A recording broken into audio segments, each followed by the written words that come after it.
In the beginning, when I first started training, I had this idea that you had to be eating before you trained, you eat after you train, and you gotta stimulate the metabolism. Otherwise, it's not stimulated. And once I started going down the rabbit hole with the hormones, insulin, and glucagon, and so on, I started to realize that my body was a lot smarter than I was, and if I did a lot less, I could get a lot more.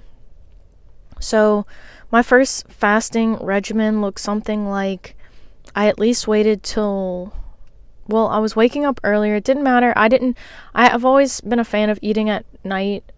So like even if I was eating at 8 p.m. or right before I went to sleep, I had this thing where it was easier for me to wait until at least 12 or 2 p.m. to eat the next day. So I would try to always wait till 2 p.m.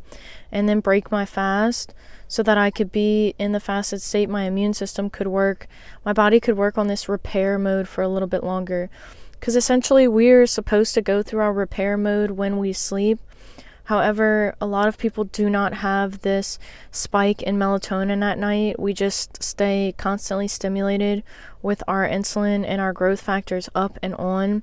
And our immune system is suffering because of that.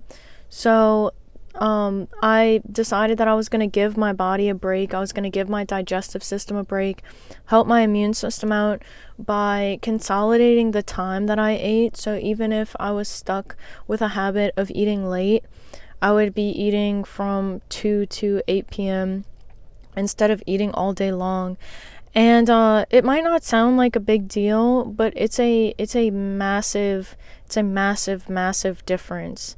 And by no means was I cutting calories at all. And there's a lot of studies that suggest that crunching the time within your feeding window will do good things for the body. And it's because you're allowing your immune system to buck up and clean around. It's like having the janitor or the cleaning crew come in at night and then having the business run in the morning. Everything's back to business, back to normal, back to breaking down everything, back to the growth factors. But it's very, very unhealthy for us to be constantly stimulated in these growth pathways. And I talk about this a lot because cancer, tumors, and fermentation and cell respiration really interested me in the beginning of all of this. And so cancer is almost our number one killer, and especially our hormonal cancers.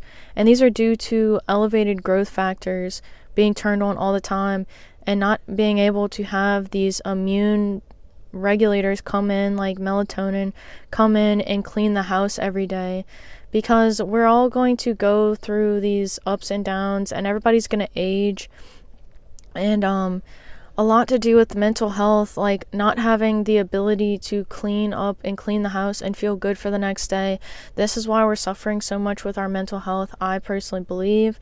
And so when I started to focus on this cleanup crew, this also putting on muscle and getting my circadian rhythm, it really helped me out a lot. And so I think fasting is a great tool that everybody utilizes already, but maybe not in the most efficient way.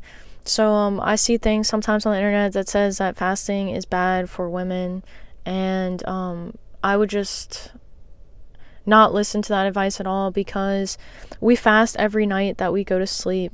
So like I made a video a while ago, I did a fast, and then I walked into work the next day and people were making fun of me. They were like, "How was your fast yesterday?" And I was like, "It was great. How was yours?" And they were like, "I didn't fast." And I was like, "Well, did you go to sleep last night?" And they were like, "Yeah." Well, I was like, "You fasted." So whether you're intentionally doing it or not, if you happen to go to sleep every day or every other day, whatever your schedule is, fasting is our sleep is fasting. So it's all about optimization of your sleeping period so that you can optimize your daytime hormones. So just a circadian rhythm balance, getting enough nutrients in is like half the battle, putting out the fires of inflammation. The more nutrients you have, the better your team is equipped to go in there and to get what they need to take care of you and to let you rest really well. So I hope this is helpful.